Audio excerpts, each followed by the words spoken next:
Goalpara public মিশনে আমাদের সবার প্রিয় স্যার রফিকুল স্যার কিছু মূল্যবান বক্তব্য বলবেন শিক্ষা নিয়ে, এবং একটা গজলও বলবেন শিক্ষা নিয়ে। সেটা আপনারা শুনেন, খুব ভালো লাগবে শুনতে। কিন্তু ছেলে মেয়েদের শেখাতে শেখাতে আমি শিখেছি, মানে শিখলে শেখালেও শেখা যায়।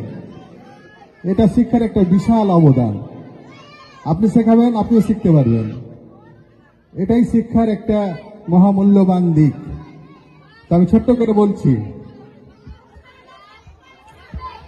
তারা ভরা ওই নীল আসমান দেখে জুড়াই প্রভু আমার প্রাণ।